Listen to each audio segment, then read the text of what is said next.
Hello everybody, I'm here with Dane and Leilani States. How's it? It's old and cold. That's all you need to know. So alright, there you guys got the quick and short. The spoiler right away. Those of you guys that tuned in right away got the spoiler.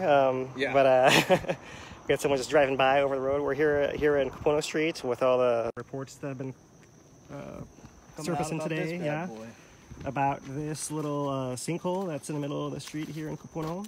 So there's the actual sinkhole right there, and we'll just cut to the chase and show you guys. Like, the temperature in air is actually 80. Air temperature, right? Actually, the asphalt around it is actually hotter than in the hole.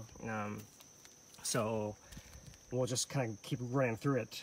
Quick once, Dane, tell us what you know about this crack from before. So back in May, when all of the rift, the lava intruded in here, we had a big old crack systems form all in parallel with each other, right? And right here, this area was a giant hole, right? And it ran back straight to this hole. This whole thing is just in line. And you can see this was kind of dug out, right? And compacted back down. But it didn't go this far. It kind of stopped in here, right? And just past that is where we get the hole starting to show. Right. It's about, like, looking at it with a flashlight, probably about 10 feet down, and it's very similar to the way this thing looked prior to it getting filled. So it's kind of just a continuation, and it was kind of hollowed out. There's a void under this part of the road, and there's voids probably in other parts of the road too. So this probably won't be the last one of these types of things that are seen, and it doesn't really indicate much other than just it's settling, and there's traffic on it, so it's getting some wear and tear. Right, so for just a little bit of history about this piece of the road, you guys can kind of see this gravel just ahead of us right here where the pavement kind of ends.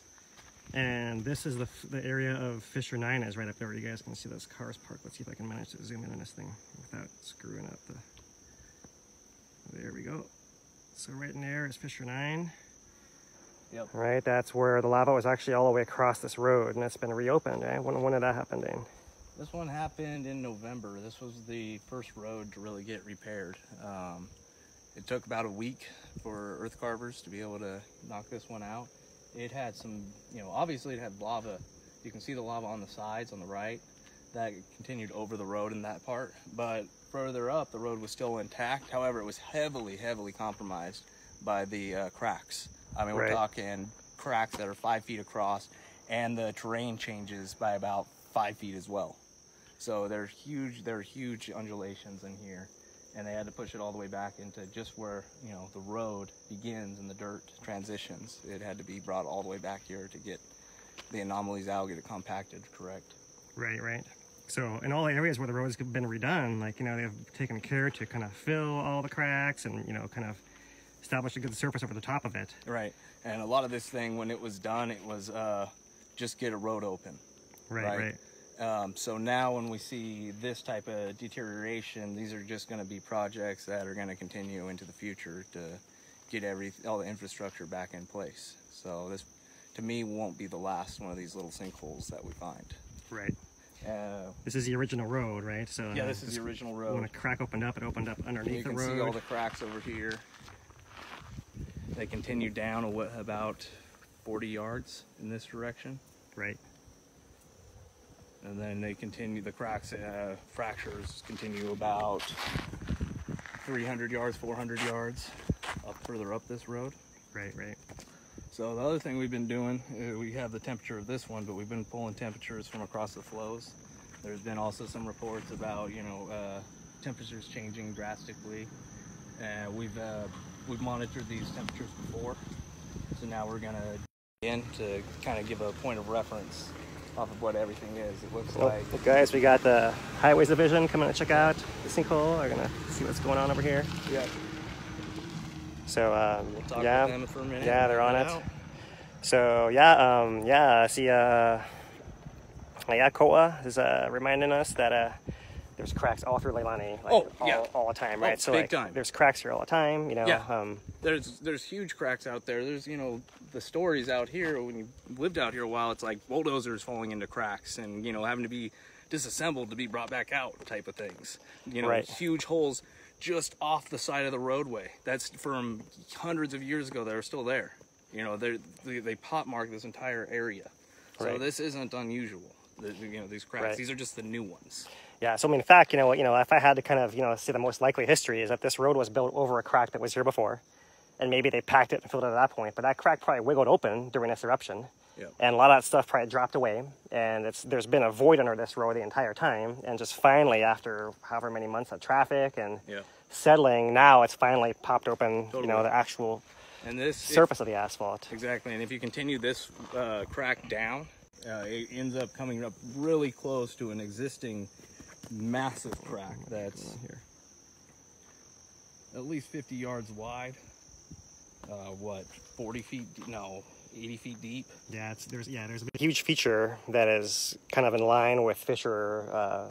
Well, not quite in line. It's just to the north of fissure 24, right? That's a crack that opened up, took a bunch of lava, drained, took a bunch more lava, drained again. And it already was a pre-existing one when we started the whole thing. It's huge over there. Yeah, it's huge. Huge, yeah. So I mean, this is like a continuation of it. So you know, we know that this exact same crack, just what, 100 yards from here, opened a massive amount, and so it opened here most likely as well. Even if it didn't open nearly as much as over there, it's still enough that it goes down 10 feet, and that's enough that at some point the asphalt is going to crack, and that's what we're seeing here. And that, that's basically, we can tell that most it'll be most convincing if we show you guys once again, as you guys are tuning in a little bit late.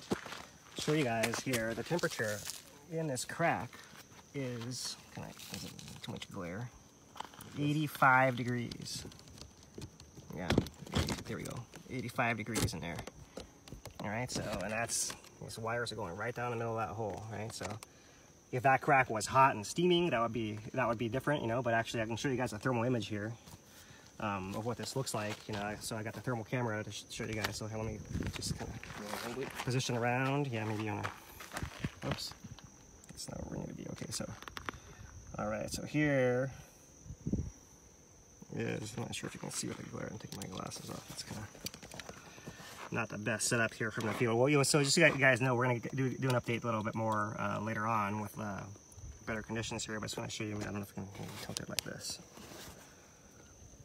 Hard to, I don't know, you guys. It's not coming out very well, but basically right here, so I'll point out this middle part, the blue, that's the hole, right? And so right in the middle of the hole, it's actually quite, quite cool. The cold temperatures are really, really dark. And then the bright one over here, the hottest temperature is showing on the side is 102 degrees on the top of the pavement, actually, right? So that's just from the sun shining on it. So that's basically the long and short of it. There's long and short of it, So we're gonna kind of keep this update right here from the field brief. We're gonna see what the highways guys can share with us, and maybe the residents as well. But we've got some more to show you guys reporting on the cracks. There'll be a feature on Tracker about the temperatures readings that we're pulling today. It'll be coming out pretty quick, like a few days. Right, so yeah, I mean, kind of, I can't show you guys a video right now, I'll show you guys later, but we can kind of just let you know that the basic initial results is that the hottest temperatures the last time we were here in November, the one spot kind of closer out to the fissure was about 500 degrees Fahrenheit. Today it was 350. The spots that we're measuring at about 200, 220 last time, they're all about to 180 or so. There's a couple of spots where like the heat seems to have concentrated in kind of smaller areas, and it's still hot in those areas. I think we saw 300 in that kind of range. That's good. And do you want to save the trail story for later? Yeah, we'll save it all for the report. All right, so yeah, we got a little bit more to share with you guys later about how basically we've seen how the amount of steam and heat coming out of the cracks can change within minutes, and we have some personal experience to share with you guys about that. So we'll leave it at that as a teaser for later on. We'll do a live later on where we're gonna kind of run around a little more and do some more measurements, and we'll give you guys a full comprehensive report later on. So, all right. Thank you guys for joining us. We're Leilani. Just kind of, if you guys are catching just the end, everything is fine. The cracks. We don't know that the crack has even actually moved. It's probably more than anything the ground settling over it in this case. Still cool and hot. Nothing to see here basically. So all right, you guys. All right. So from Leilani, stay classy, Puna.